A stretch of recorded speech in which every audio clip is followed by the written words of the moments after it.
এইটো এটা awareness video' হয়, সতৰ্ক সজাগতামূলক ভিডিঅ'টো কিন্তু শ্বেয়াৰ কৰিব লাগিব দেই।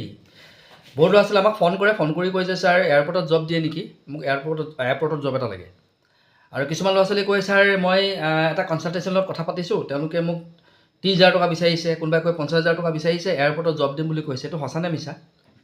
তো কেইটামান কথা আছে, সেই কথাকেইটা জানি লোৱা, তেতিয়া তোমালোকে নিজেই গম পাবা। প্ৰথম কথাটো হৈছে তুমি এয়াৰপৰ্টত জব পাব হ'লে তুমি নিজে কোচিং লৈছানে নাই। তাৰমানে এয়াৰপৰ্টত দুই ধৰণৰ জবেই ওলায়। এটা হৈছে তোমাৰ কেবিন ক্ৰু, এনি টাইম ফ্লাইটতে থাকিবা আকাশত, আৰু এটা হৈছে এনি টাইম তুমি মাটিতে থাকিবা তলত, ঠিক আছে? সেইটো গ্ৰাউণ্ড ষ্টাফ বুলি কয়। এতিয়া গ্ৰাউণ্ড ষ্টাফৰ কাৰণে 6 মাহৰ তোমাৰ ওচৰত কোচিং আছেনে নাই? যদি কোচিং লৈছা 6 মাহৰ কাৰণে বা এবছৰৰ কোচিংটো যদি লৈ থৈছা, তোমাৰ ওচৰত যদি চাৰ্টিফিকেট আছে, তেতিয়াহ'লে তুমি কনচালটেঞ্চি সহায় ল'বই নালাগে। তুমি নিজেই গম পাবা ক'ত কি ভেকেঞ্চিজ ওলাইছে, কেতিয়া ইণ্টাৰভিউ আছে, অ'কে, ডমেষ্টিক ইণ্টাৰনেশ্যনেল, ঠিক আছে? ভেকেঞ্চিবোৰ ওলাই থাকে ক'ৰবাত।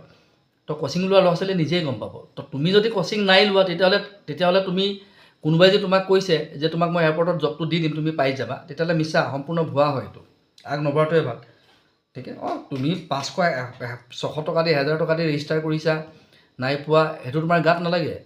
30,000 টকা, 50,000 টকা, 70,000 টকা, 80,000 টকা বিচাৰি ধেমালি কথা এয়াৰপৰ্টত জব দিম বুলি কয়, ঠিক আছে? তো কথাটো হৈছে কি, পইণ্টটো হৈছে সেইটোৱে, যদি তোমাৰ ওচৰত কোচিং নাই, তুমি কোচিঙে কৰা নাই। এতিয়া গুৱাহাটীত যিটো কোচিং ইনষ্টিটিউট আছে, 3টামান আছে।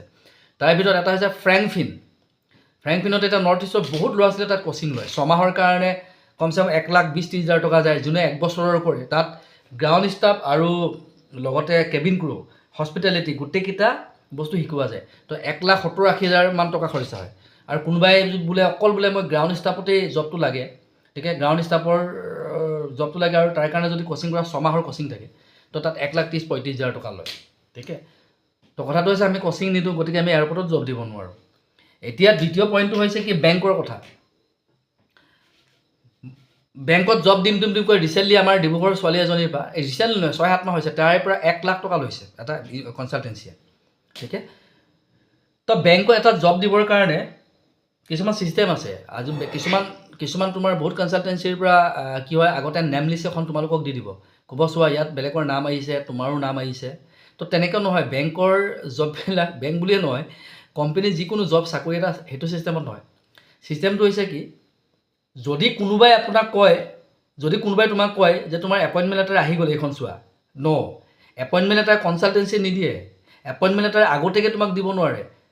প্ৰথমে তোমাৰ ইণ্টাৰভিউ হ'ব। যিটো বেংকত তোমাক জবটো হ'ব বুলি কৈছে, প্ৰথমে তুমি সেই বেংকটোত গৈ ইণ্টাৰভিউ দিব লাগিব, ঠিক আছে? তুমি নিজে গৈ সেই বেংকটোৰ সেই ব্ৰাঞ্চটোত, ঠিক আছে, সেই ব্ৰাঞ্চ বা যিটো ব্ৰাঞ্চত তুমি ইণ্টাৰভিউ দিবলৈ গৈছা, মানে মুঠতে ব্ৰাঞ্চটোত যাব লাগিব। ব্ৰাঞ্চ মেনেজাৰৰ লগত ফেচ টু ফেচ বহি তুমি ইণ্টাৰভিউটো দিব লাগিব। তাৰপিছত তোমাৰ দ্বিতীয়টো ৰাউণ্ড হ'ব, এৰিয়া মেনেজাৰজনলৈ, ওপৰৰ মেনেজাৰজনে। তাৰপিছত তোমাৰ লাষ্টত HR জনে লয়, ঠিক আছে? 3টা ৰাউণ্ড যেতিয়া হৈ যাব, হোৱাৰ পিছত তুমি তোমাৰ গোটেই ডকুমেণ্টছখিনি কি কৰিবা, মেইল কৰিবা। যেতিয়া মেইল কৰাৰ পিছত 10 দিন, 15 দিনৰ পিছত, 12 দিনৰ পিছত, বেছিছে বেছি হয়তো খুব একদম কম সময় লাগিলে এসপ্তাহৰ পৰা 20-25 দিন, ইমানখিনি সময় লাগে। তাৰপিছত তোমাৰ ওচৰত সেই এপইণ্টমেণ্ট লেটাৰ এখন আহে, ঠিক আছে? যেতিয়া এপইণ্টমেণ্ট লেটাৰ এখন আহি যাব, তেতিয়া তুমি কনচালটেঞ্চিক পে'মেণ্ট কৰিব পাৰা। কাৰণ কনচালটেঞ্চি এটাই যদি তোমাক ইণ্টাৰভিউটো দিয়াইছে, এই গোটেইকেইটা প্ৰচেছ ফ'ল' কৰিছে, তুমি নিজে গৈ ফেচ টু ফেচ ইণ্টাৰভিউ দি আহিছা, তুমি গম পালা 3টা ৰাউণ্ড ইণ্টাৰভিউ হৈ গ'ল, দৰমহা পাতি কি, এপইণ্টমেণ্ট লেটাৰ হাতত পাই গ'লা অলৰেডি, ডাইৰেক্ট বেংকে দিব তোমাক, কোনো কনচালটেঞ্চি নিদিয়ে, ঠিক আছে? আৰু এটা কথা, কনচালটেঞ্চি দিব পাৰিব, কেতিয়া দিব পাৰিব, যেতিয়া এই প্ৰচেছকেইটা যেতিয়া তোমাৰ সম্পূৰ্ণ হৈ গ'ল, ঠিক আছে? তো বেংকে ডাইৰেক্ট কি কৰিব, অফাৰ লেটাৰ এখন কনচালটেঞ্চিক দিব, কনচালটেঞ্চিয়ে তোমাক দিব। কনচালটেঞ্চিয়ে ক'ব যে চোৱা, অলৰেডি তুমি ইণ্টাৰভিউটো দিলা নহয়, 3টা ৰাউণ্ডত দিলা, ডকুমেণ্টছো তোমাৰ ভেৰিফিকেশ্যন হৈ গ'ল, আজি 18-20 দিন হৈ গ'ল, এপইণ্টমেণ্ট লেটাৰ আমাৰ ওচৰত আহিছে। এপইণ্টমেণ্ট লেটাৰ এখন ল'বলৈ আহা, তোমাৰ জইনিং আছে আমুক তাৰিখে, এইখন চোৱা, তুমি এপইণ্টমেণ্ট এখন তোমাক দেখাব পাৰে, তুমি পে'মেণ্ট তেতিয়া কৰা, তাত কোনো ইছ্যু নাই। তো কোনো ইণ্টাৰভিউ আটা পাতা নাই, কোনো খা খবৰ নাই, ব্ৰাঞ্চ কি হয়, BM কোন হয়, গমেই নাপালা, কাৰো লগত মেকৰ মানুহৰ লগত কথাও নাই। আৰু এটা কথা, কিছুমানে তোমাক অনলাইনত কথা পতাব, হয়তো ভিডিঅ' কলিঙতো কথা পতাই দিব, ঠিক আছে? তো চব কনচালটেঞ্চিয়ে ভিডিঅ' কলিঙত ইণ্টাৰভিউ চিডিউল কৰাব নোৱাৰে।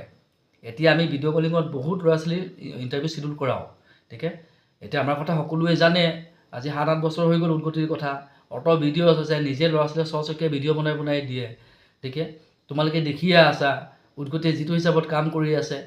দেহে ৰ'দে বৰষুণে ক'ত ঘূৰি ফুৰিবলগীয়া হৈছে এখন ডিষ্ট্ৰিক্ট ভেকেঞ্চি বিচাৰি তেখেত তাৰ ওপৰত ডেইলি অফিচৰ পৰা আমাৰ ব্ৰাঞ্চৰ পৰা আমাৰ নিজৰ উদ্গতিৰ অফিচৰ পৰা ডেইলি 100টা অৰ্গেনাইজেশ্যনত ফোন কৰা যায়, ডেইলি 100জন মেনেজাৰক ফোন কৰা যায়, মালিকক ভেকেঞ্চি আছে ছাৰ, কিবা ষ্টাফ এমপ্লয়ী দৰকাৰ আছেনে ছাৰ, উদ্গতিৰ পৰা ক'লোঁ ছাৰ কিবা ৰিকুৱাৰমেণ্ট আছেনে, এইধৰণে ফোন কৰি থাকে ডেইলি। ঠিক আছে, তাৰ উপৰিও আকৌ আমাৰ ৰিলেশ্যনশ্বিপ মেনেজাৰ আছে, ব্ৰাঞ্চ গৈ ভিজিট দিয়ে, আকৌ মই নিজে আছোঁৱেই ভিজিট দি থাকোঁ, তোমালোকে ভিডিঅ'বোৰ পাইছে। তো এইবিলাক হৈছে ছিষ্টেম। ঠিক আছে, তো আগতীয়াকৈ পইচা কাকো নিদিবা তুমি। আগতীয়াকৈ পইচা দিব হ'লে বহুত ট্ৰাষ্টেড কনচালটেঞ্চি হ'ব লাগিব। তুমি সেই কনচালটেঞ্চিৰ বহুত নাম শুনিছা, বহুত নাম গুণ শুনিছা, যশস্যা শুনিছা, কীৰ্তি শুনিছা, বহুত ভিডিঅ'ছ আছে, তেওঁলোকৰ টেষ্টিমিনিয়েল ভিডিঅ' আছে। মালিক কোন হয় চিনি পোৱা, মালিকক এনিটাইম পাই থাকা, দেখি থাকা। ঠিক আছে, না মালিকৰ আটা পতা আছে, মালিকৰ নাম পৰ্যন্ত তোমালোকে নাজানা। ঠিক আছে, মালিকে কনচালটেঞ্চিৰ ৰাইট যিটো সঠিক একদম সঁচা কনচালটেঞ্চি হৈছে, মালিকে নিজৰ ফেচ ৰিভিল কৰিবলৈ ভয় নাখায়, নিজৰ নাম ক'বলৈ গ'ব নহয়। এতিয়া মোৰ নাম হৈছে গফৰ আলী, মোৰ পেজ এটা আছে গফৰ আলী বুলি, মই ভিডিঅ' বনাই দিয়ে থাকোঁ, myself Gafar Ali motivational speaker business coach. ঠিক আছে, তো যোনে নিষ্ঠাৰে কাম কৰিম বুলি ভাবিছে, অনেষ্টলি কাম কৰিম বুলি ভাবিছে, অনেষ্টলি লং টাৰ্ম বেচিছত ভাবিছে, গোটেই লাইফ টাইম মই কাম কৰিব আছে, ইয়াৰ পৰাই মোৰ ৰুজি ৰুটি চলে। ঠিক আছে, ইয়াৰ পৰাই মই বহুত আগবাঢ়িব লাগিব, কনচালটেঞ্চি ডাঙৰ কৰিব লাগিব, আৰু ল'ৰা ছোৱালীবিলাকৰ কি হয় দুখখিনি বুজি পাব লাগিব। মুঠতে মানুহজনী ইমানদাৰ হ'ব লাগিব, বাফাদাৰ হ'ব লাগিব, অ'কে, ন্যায়িক হ'ব লাগিব, সৎ হ'ব লাগিব। তো সেইজন মানুহ যদি তুমি গম পোৱা, দেখি থাকা, শুনি থাকা, সেইজন মানুহে আগতে পে'মেণ্ট খুজিছে, আছে কনচালটেঞ্চি, বহুত কনচালটেঞ্চি আছে তেনেকুৱা ভাল কনচালটেঞ্চিও, কিন্তু আগৰ পৰাই গম পাব লাগিব, দেখিব লাগিব তোমালোকে। এতিয়া আমাৰ উদ্গতিত আমি যদি আগতীয়াকৈ পে'মেণ্ট খোজোঁ, আমি যদি কওঁ যে তুমি 5,000 তুমি আগতে এডভান্স পে'মেণ্ট কৰা দিবলৈ ৰেডি আছে, 100 ল'ৰা ছোৱালী ৰেডি আছে দিবলৈ, কৈও থাকে যে ছাৰ মই 3,000 টকা আগতে আপোনাক পে'মেণ্ট কৰি দিম, ছাৰ মই 5,000 টকা আপোনাক মই লাগিলে মই আজিয়ে দি দিম, ছাৰ কালিয়ে দিম, আপুনি স্কেনাৰ দি দিম, মোক খালি জবটো 2 দিনতে দি দিয়ক, 3 দিনতে দি দিয়ক। ঠিক আছে, বহুত ল'ৰা ছোৱালীয়ে ফোন কৰে, মেছেজ কৰে, আগতে পইচা দিবলৈ ৰেডি আছে। তো কেণ্ডিডেটে আগতে পইচা দিবলৈ কিয় ৰেডি আছে? উদ্গতিৰ কথা জানে, উদ্গতিৰ কথা দেখি আছে, সদায় পাই আছে।